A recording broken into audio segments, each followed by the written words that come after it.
Good morning, good afternoon, or good evening, depending on where you are in the world. We'd like to present to you part two of solar power from basic electronics.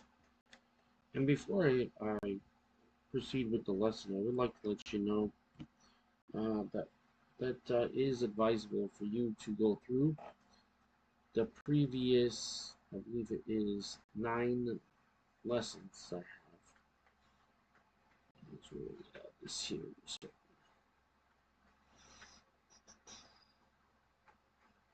yeah, I believe it's 9. Let me double check.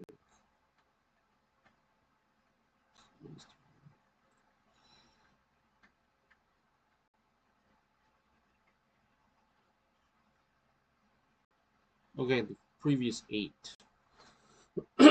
Or excuse me, not batteries. Previous 9. These are cumulative and they are foundational. So all the previous information from before will be added to conceptually wise to what we're doing. So this is part 2 of solar power. Remember we talked about solar number of solar cells wired together to increase the output voltage. We talked about the diagram here, which is solar charging, where you have a power volts panel going into a diode which directs the current, denoted by I, going through a resistance and has output.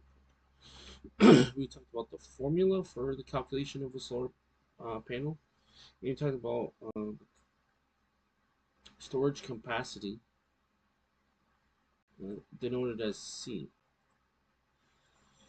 And then we ended with talking about the load resistor. And we mentioned that the formula is power equals voltage squared divided by radius. Now technically that's power equals voltage 1 times voltage 2, or voltage times 1 times voltage times 2, voltage 2, divided by radius. But anyway, it's still power equals voltage squared divided by radius, either way you look at it. So let's expound on this because I didn't finish all of the first part, and I want to expound on to give a more comprehensive understanding of what the subject matter was at the time.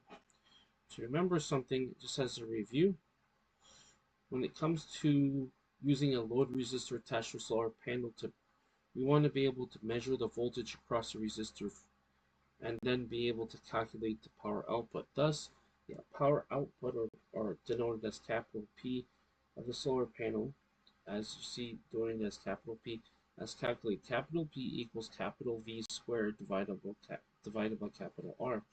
And the reason why I say capital P is because there's uppercase and lowercase for letters in physics. And electronics is just another application of physics. So it's important to note that it's capital P, but you could loosely say P equals V squared divided by R. Now, to elaborate more upon the point we want to show, if we want to understand, for example, that we have 100 load resistance. Why did I say 1,000? 100 load resistance and the voltage is 5 volts. Therefore, the output power of the solar panel is power equals voltage squared divided by R. Thus, 25 divided by 100 equals 250 milliwatts.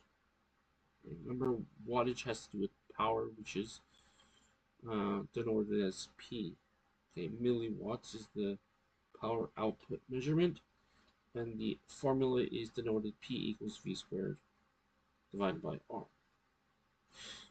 Now, the value of the load resistor needs to be low enough that the maximum output of power of the solar panel is not exceeded. Otherwise, the solar panel will not generate as much as it could. So if we want to calculate the maximum value of the resistor, this is what we do. That is, so if your solar panel claims to be 20 watts at 12 voltage, so an ideal resistor would be the following. So first of all, we have power and we have volts. What we don't have is resistance. Therefore, this is how we calculate this. An ideal resistor would be the following. So we would calculate in terms of the value of the load resistor. And remember, it needs to be low enough that the maximum output power of the solar panel is not exceeded, as I said earlier. Otherwise, the solar panel will not generate as much as it could. Now let's calculate the maximum value of the resistor. What we do is resistor load, this is the resistor, equals V squared, that is voltage squared nominal, divided by power nominal. Remember, we're trying to calculate the resistance load. So if your solar panel claims to be 20 watts at 20 volts, an ideal resistor value would be the following. That is, resistor load equals voltage squared nominal divided by power nominal. Therefore, it's equal to, in this case, 144 divided by 20, or 7 ohms, as you see the Greek letter for ohms. Now, one application of this would be a device called an Arduino Uno. It uses 50 milliamps. So a 4 amp hour charge battery will power the Arduino for around, therefore 4,000 divided by 50, which will give you 80 hours. Keep in mind that the Arduino Uno is not the most efficient of boards when it comes to trying to maximize current consumption. It is more efficient to use the Arduino Pro Mini that has external USB interface that you only need to connect when programming the Arduino. This can reduce your current consumption to 16 milliamps. Using software to put the Arduino to sleep periodically can also greatly reduce current consumption. Why? Because you're not using as much power. You're only using power when necessary. Now, I want to conclude, because this is sort of a short, so part 1 was much longer than part 2. So this will be the last part of the last end of part 2.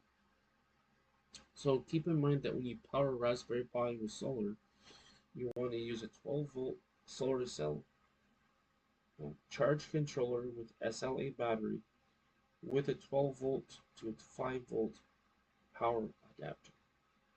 Okay. All right, that finally concludes all of lesson 9, and this was part 2. And I will have this uploaded soon. Alright, so I'd like to thank you for taking the time to watch this video, even though it was short. Especially where you could be watching any other video on electronics, but you're watching this one. As what we're focusing on this is, throughout these lessons, is basic electronics, not anything super specialized or complex. As this did provide value for you to be educated on basic electronics, especially as it relates to the solar panel power, what I'd like you to do is please click like on the video. That way you'll be pushed through the algorithm and more people will be able to view it and enjoy it and be educated about basic electronics as it relates to solar power. If you haven't already, please click the subscribe button. That way you'll have access to all the content on this channel, as I do have variety of subjects and videos on this channel. Also, if you haven't already, please click the bell button. That way you'll be notified of all my future videos. That is, when all my new videos come out, you'll be notified and you won't miss any videos in that way. So I'd like to wish you a great day wherever you are in the world. Take care, and I'll certainly talk to you next time.